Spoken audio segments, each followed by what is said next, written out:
You're listening to Barbell Logic, the podcast where we talk about what it means to experience strength and how you can use simple, hard, and effective strategies in training and nutrition to improve your life. It starts with meeting you where you are right now and finding lasting solutions. Welcome to the show.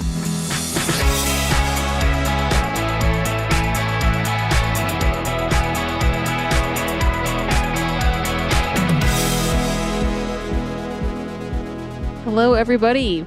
Welcome to Beast Over Burden. This is the Barbell Logic podcast. I'm your host, Nikki Sims. With me is Andrew Jackson, the legendary. Hello, Andrew Jackson. Good afternoon. Happy Tuesday. Hope everyone's doing well this week so far. Coming up on Thanksgiving. Yes. Oh my gosh. Coming up on your birthday. Exciting. Yeah, my birthday will be the day after this airs. Pretty stoked about that. I'm excited about that. And then after that, Thanksgiving. So good month of celebrations. Lots of eating. Yeah, a lot of people are starting to try to think about how to plan for nutrition, asking a lot of questions about training and diet. Although I got an interesting one from a nutrition client this week that I thought would be good to chat about. Because I think it's a common scenario that everybody runs into at one point or another. This client, who's a airline pilot, travels a lot, had a unusually stressful week with additional travel, and he was going through some training classes. You know, he had to like recertify for some things, and so his schedule was a little bit out of whack. He was sitting more than usual in chairs, or at least sitting in an unusual chair or a different chair for a long period of time throughout the day. And his training wasn't particularly like grindy or super duper heavy by his standards, but we were kind of just chipping along, building intensity, kind of a 4-day split that shuffles around a lot because he's a pilot. So, you know, his schedule is all over the place, but came back, started warming up his squat, and something popped or tweaked in the, not even a heavy weight. It was like during the warm up. And so he's pretty frustrated. And our nutrition call just happened to be about a full week after the initial tweak. So the problem that he was wrestling with and the questions that he was asking were around the fact that leading up to the tweak, he had a pretty structured approach to his nutrition and his training because he had a very clear mission, goals he was aiming at. We weren't at PR level, but we were working our way towards it. So he had weights in his mind that he was aiming at. He had dialed in his nutrition. So he was drinking less alcohol, eating fewer snacks, eating less dessert, managing his portion sizes, balancing his plate with vegetables and eating the rainbow, all the things we've talked about. His training was consistent, 4 days a week, home gym, barbell training focused. And then he'd throw in like hotel workouts when he was traveling. Let me just get this straight. He was doing everything perfectly. Yeah. I mean, yes, everything was nailed, and he was at PR body weight. So his goal was to lose body fat. And so he was at the lowest body weight he'd been since 2021 or something like that. And the lowest waist, he was just getting under 40-inch waist for the first time since we'd tracked data. So yeah, he just was locked in. He was getting more sleep, everything. Man, crushing it. Nice job, dude. Kitchen sink, everything was thrown at it. And then the tweak came, and he started off the call actually asking, like, are there some numbers I should be lifting? Like, and you knew that it happened? Yeah, the tweak? Yeah, like he didn't surprise you with it on the nutrition call. No. This was about a week later. You know, so we were going through the process, and he was continuing to train. Like, he had some more travel, but he got 4 sessions in. But the first one was like 135-pound floating deadlift and pause squats, the first lower body one. He's doing feet up on the bench to reduce his lumbar extension. And, you know, we reduced all the weights, basically. Upper body's been able to mostly stay on track. But then the 2 lower body sessions he got were just barely getting through the range of motion. And I've gone through enough of those that I was just sort of like, well, yep, this is the process. Let's just keep it going. But it was clear very quickly in the call as I pulled the thread on like, well, yeah, I usually don't have specific numbers in mind unless somebody's like got those numbers picked out for whatever reason. Like, some people just, in my mind, they're arbitrary. But other than the fact some people get very motivated by targeting 1,000-pound total or plate milestones and, 400, 500, 600 kind of numbers. Like I relate to that. But as a coach, I don't look at somebody and think, oh, you should be lifting X numbers. So I was trying to pull the thread a little bit, like what's going on? He's like, well, when things were going well, I had a very clear goal and I had a real clear thing I was aiming at that motivated me to go into the gym and train and lift weights and work hard, change my nutrition and get to sleep and reduce my alcohol and get more steps. And now I don't know what I'm training for.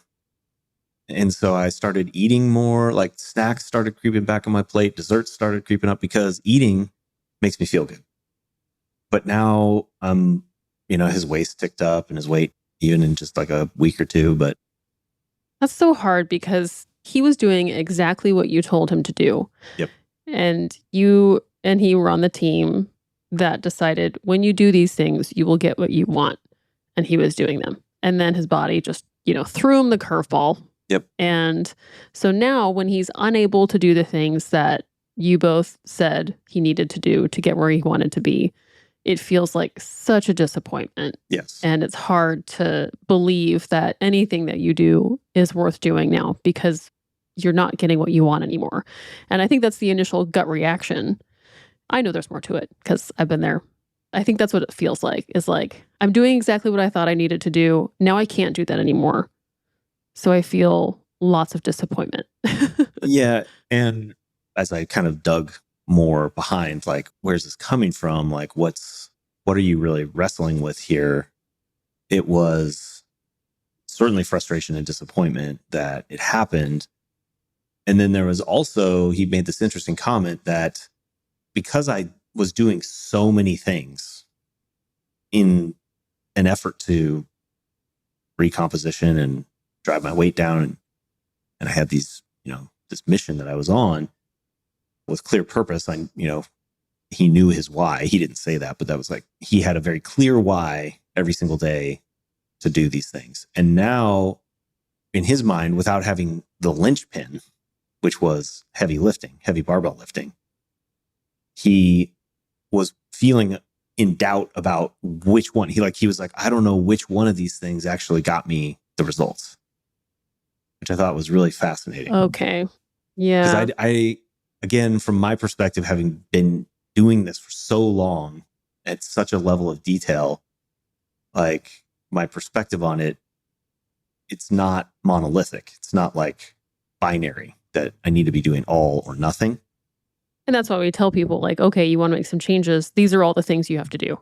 Right. But from his perspective, it's sort of this black box.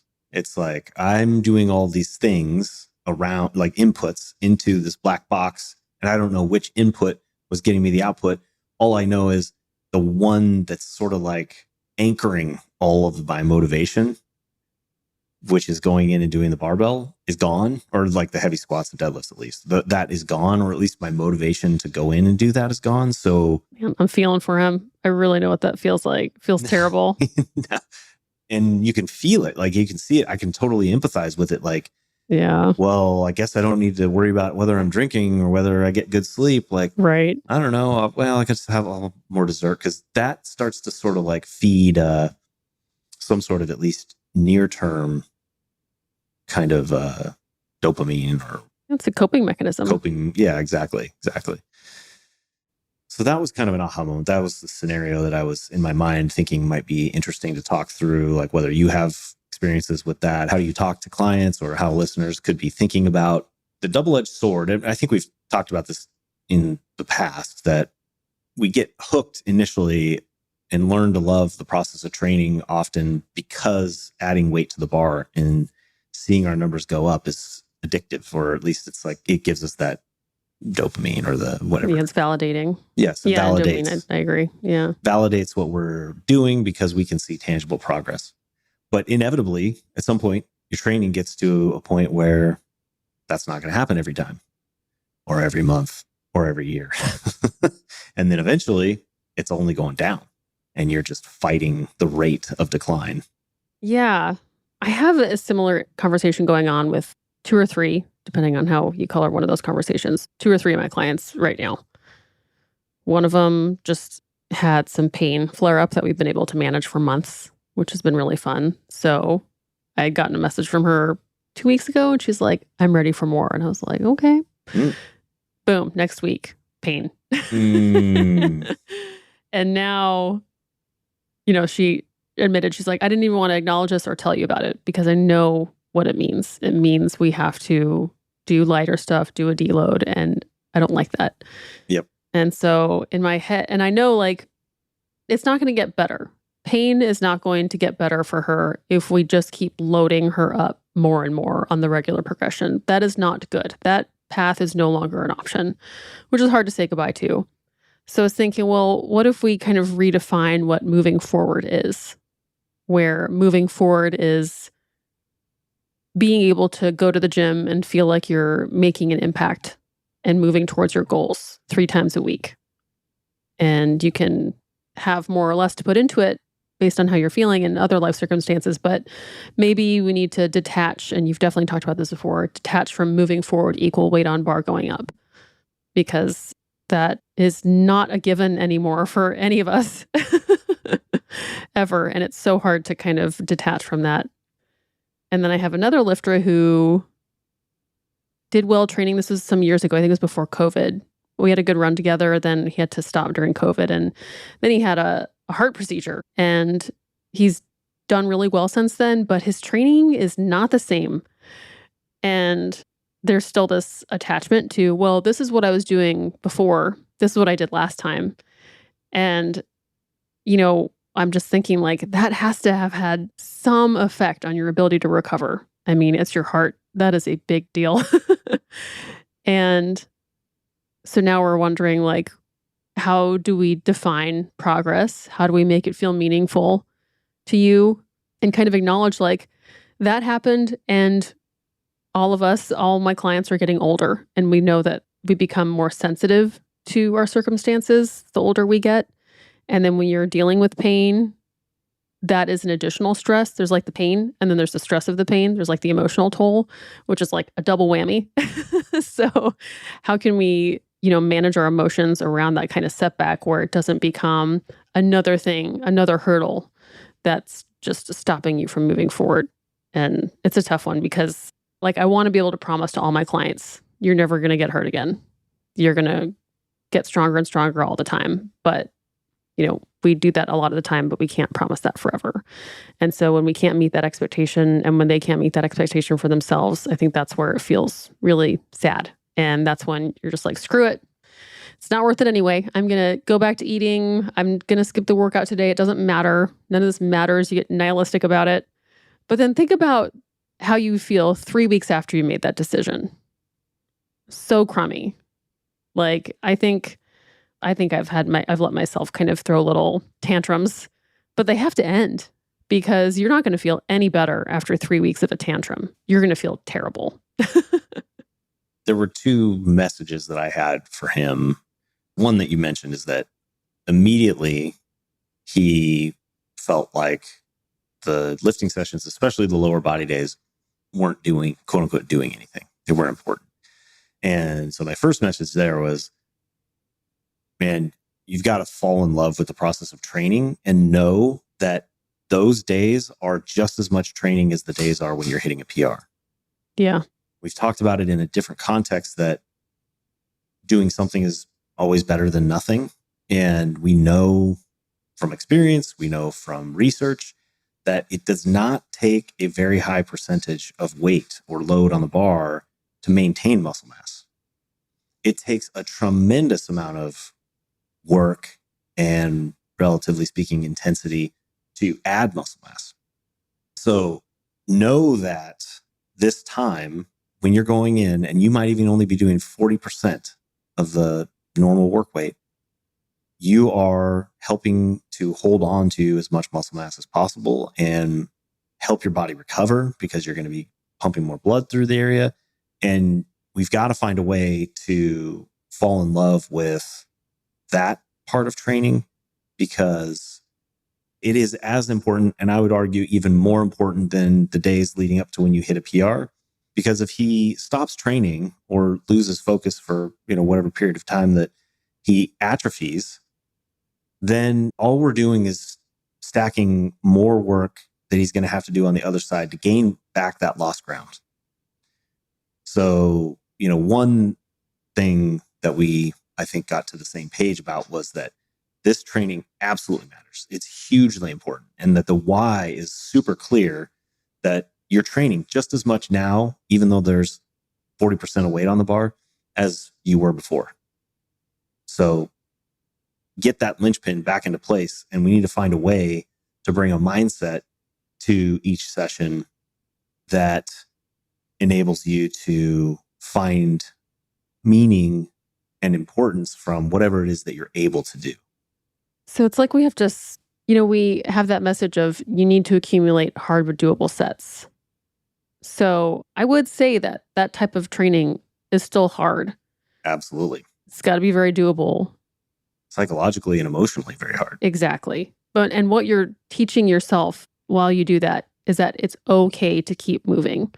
Don't teach yourself to stop moving. Yes. That is not a behavior that is healthy moving forward. You have to teach your body that it's okay to keep moving. Physiologically, I think that's part of the recovery process too, that you're proving, if you will, to your body, to your neurological system, that you're going to be okay. You're all right. Part of it is just getting your body to chill out. Right. A lot of the clenching and spasming and pain is your body trying to prevent injuring further, but the injury might not be there anymore, or it's just that is part of the puzzle, is just getting your neurological system to chill out. And I even think when this has happened to me, and it's what I tell my lifters, is you kind of have to let that flare up run its course. If you fight it, that's what you're going to do. You're force yourself into things and be mad about things. And I do believe the body kind of feels that. But if you just kind of, when a kid is crying because they that's a great analogy. Kind of fell, and then they wake up, or when Patrick Mahomes, twists his ankle and gets attention, then he's fine. Just don't give it acknowledge it, be like, oh, okay. But then don't let it win. You kind of just have to let it get its tantrum out. I keep using this word because that's what I think it feels like. It's just okay, do your thing for a little while. Okay, fine. And then we're going to get back together. But it's not a fight. It's a tantrum, but it's not a fight. I like that. Yeah. Yeah. I find that's helpful for me. And you've helped me work through those times where it's just kind of, I'm feeling a lot of resistance about it. I'm mad that it happened. I'm mad that it changed my plans. But I got to put a timer on how long I feel that way. Yeah, I think there's a balance there. You don't want to repress the frustration. Right. And you also want to recognize that the frustration is usually around a failure to accept reality and let go of expectations. Yeah.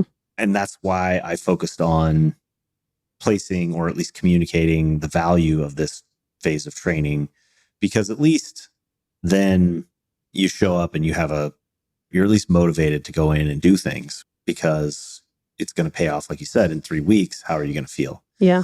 So I actually asked him, what does it feel like when you're going to your pilot's training? Because he's been doing this for over 2 decades, probably 3 decades at this point. He's still going in to train and learn. And he's like, well, it's a lot different because, the circumstances are always changing, and, there's always new situations that you're in, or there's new procedures that come out, or, there's new things that you could learn how to do. And then he's like, and you're probably going to tell me that's exactly what it's like when you're barbell training, aren't you? He just heard himself talking, and I was just started smiling and nodding. And I'm like, interesting, because it sure does seem like the circumstances just changed a lot in the last 2 weeks.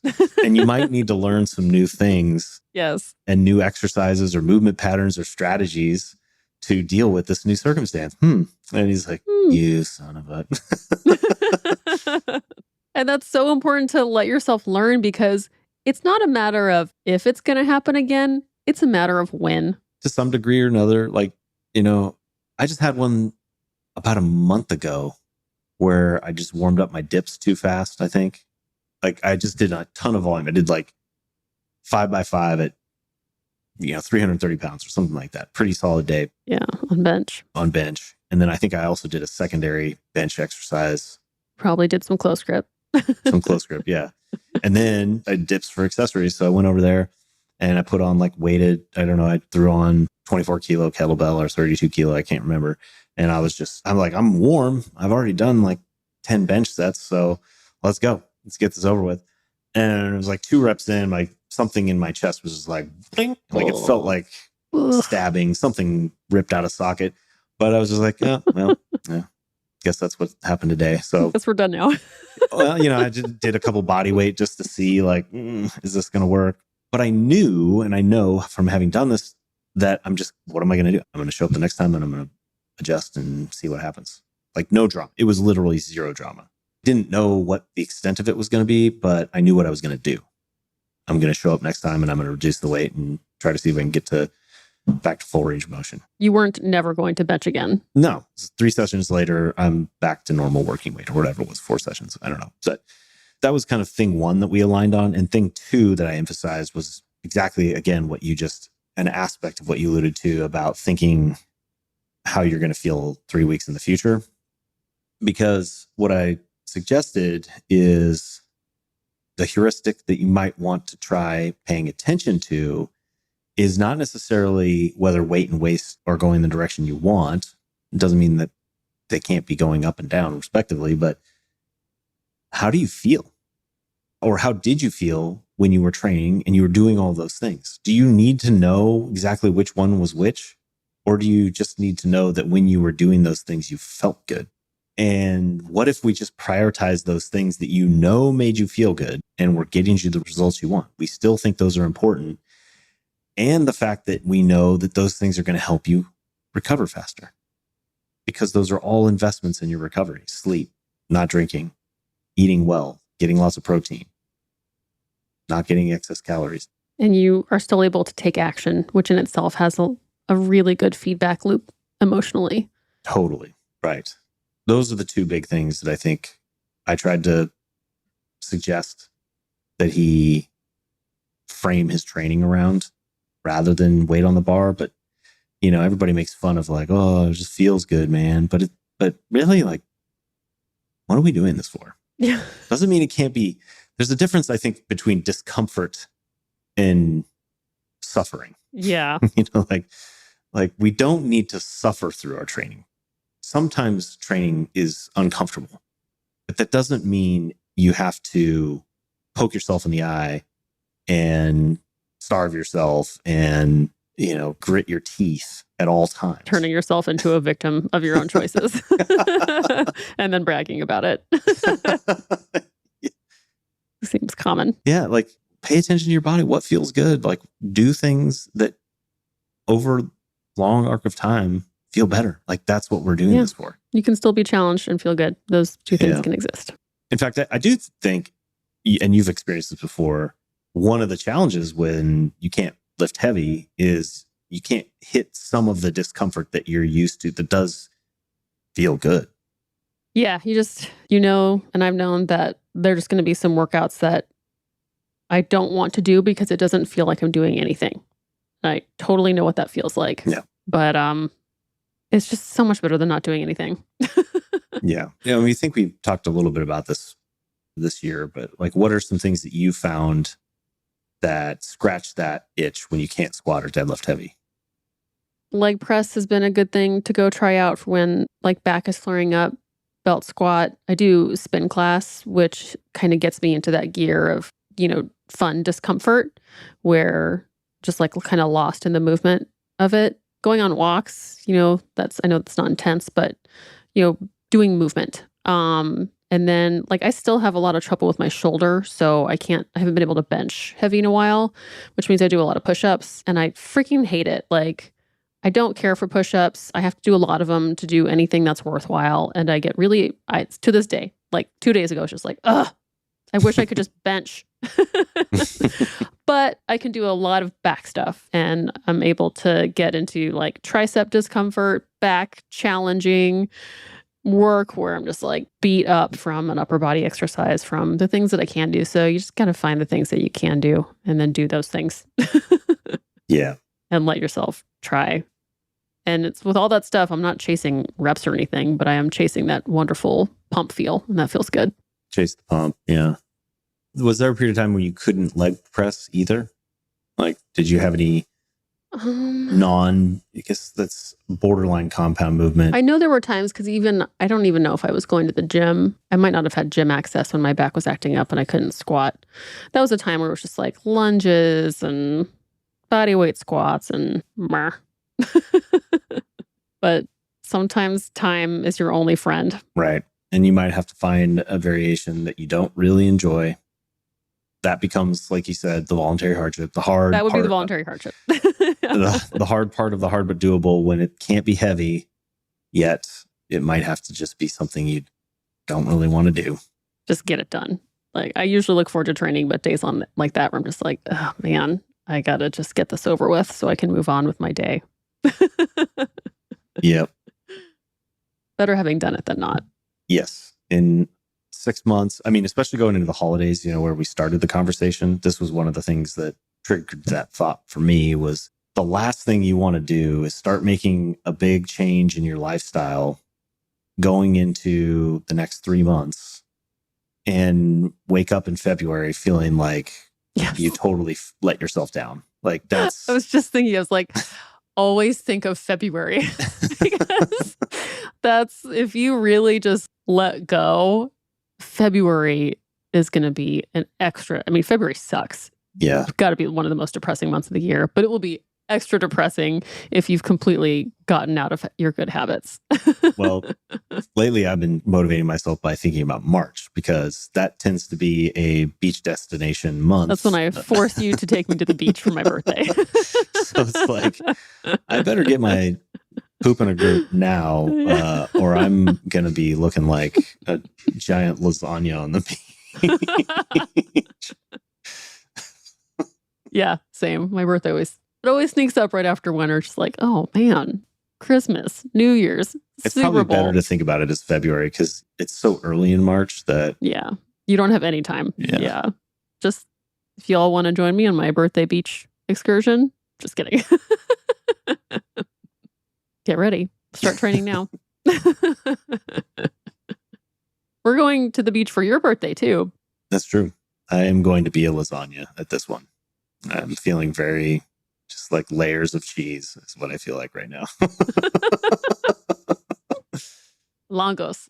But I mean, to apply that mentality to my own training, although I feel a little bit like layers of cheese, I'm not just like completely throwing in the towel. No. Sticking with all of my habits and knowing that the choices I'm making still matter, and I am making incrementally better decisions, knowing that I'm not totally off the rails, and then things they drift back to where I wanted to be. It just, that was the other thing. I've been having this conversation more with clients about the time horizon that we're dealing with. Is I think there's a tendency to get into this all or nothing mentality, because you feel like you're either on the wagon or off the wagon, versus like, what are you directionally going where you want or not? And so I like to think more about, what choices am I making? How is that affecting the direction that I'm going? And so, I don't know, it takes a little bit of pressure off the time horizon, and prevents me from just being like, screw it, I'll just eat the whole tub of ice cream. I will eat all of the chocolate ribbons buried at the very bottom. I had an emotional moment, everybody, because I love my Tillamook mudslide ice cream, because in the center there's a giant strain of chocolate ribbon. And I opened the ice cream container a couple of days ago, and the freaking core was eaten out. And I have enough self-control to not do that. So I was like, this was not me. Once I find a vein, it's like unearthing gold. You're just like, I wonder how far it goes. This one's huge. Oh, it's so satisfying. That is the total science behind Ben and Jerry's for sure. Because they put in so many good chunks. Like, that's the best ice cream for high chunks. But yeah, the Cherry Garcia is my sort of treat meal of choice. Although the mudslide ribbon is... Oh, man. There's like 3 different kinds of chocolate in there. Maybe 4. It's so good. And now I've just started putting pretzels on my ice cream. And it's blowing my mind every evening. I can't wait for the day to be over. So it's ice cream time. Then once I'm done, I go to bed because there's no reason to be awake anymore. Well, you got to take yourself on those walks though, right? Yes. Awesome. Well, I think that's a good conversation all about mindset. You're doing the physical things. I mean, you're helping your client do the physical things of taking a step back from the things that might aggravate it or make it worse. And you have to do that. And I know you do that. We talked about this before about strategies for changing tempo, adding pauses, changing range of motion, obviously changing weight, changing frequency. And that's all doable. The hard thing is the mindset and getting your expectations in gear and staying positive. So the tempo thing has made so much of a difference for so many clients. It's just like almost immediate that somebody can do. It's obviously going to be less weight, but the same movement pattern slowed down and still challenging. The pain goes away. Still challenging. Very likely that you're performing it absolutely perfectly. Technique is consistent. And so I find it over and over again. I do that for a few weeks and then they're like, I kind of want to try taking the tempo out and see what happens. And they're fine. And we move on. Yeah. One of my clients even canceled shoulder surgery. Oh. He was scheduled for first week in November. Holy moly. And he met with his doctor and he's like, I just noticed that I haven't had pain for like 5 months. So should we just not do this? And so they bailed like the week before. That's the coolest. Yeah. Man. Glad you saved that one to the end. Nice. There's hope. Yeah. So, it's like you said, sometimes time is all you need. And I mean, he had this one on the books for like 6 months because he didn't want to mess up his summer plans. And, he had travel and all this stuff. And so he's like, all right, well, I'll just suck it up until November. And he just kind of like got back. He was just, again, it was interesting because having the surgery scheduled mentally allowed him to take the expectations off. Oh, for sure. So he was no longer feeling like I need to be hitting PRs. He was like, I just want to keep the weight in this range. Yeah. And sort of like do hard work around this kind of somewhat lighter weight. And then he totally forgot about the fact that he wasn't in pain, after a few Brains, months. Man. Brains. Anyways. Incredible. Okay. Well, if you need some help talking through something like that, schedule one of our experience calls. We're totally here for you. It's barbelllogic.com/experience. We would love to be able to help you troubleshoot and just kind of listen to you when you're going through something like that. It's very challenging. We've been there. We can talk to you. So that's it for today. Happy birthday later this week, Andrew. If people want to send you any gifts, what should they send you? Cash money. Just cash. Just send the dollar bills, to Venmo. I'll take it. Hit me up on Instagram at Andrew Barbender. I take cash. And compliments. If needed, I'll set up an OnlyFans. That's not beneath me. No funny stuff. Just, I don't know what I'm talking about right now. Just gray hoodies. Gray sweats. My Instagram actually is my OnlyFans. It's really like, that's the extent that I would do. It's just post my lifting. Thank goodness for me to know that. Just you can send money on Instagram now, right? I don't think so. I'm not sure. Actually, I'll take barbells. I had a barbell show up at my doorstep recently as a gift. I am grateful for because I've been using it. All right, y'all. Gift cards. Yep, gift cards. Man. I'm just kidding. Please don't send me anything. I'm always embarrassed about my birthday. But anyways. Well, I enjoy Let's sign this up. Okay. This is like the longest outro Goodbye, ever. everybody. Stop listening until next week. Bye-bye.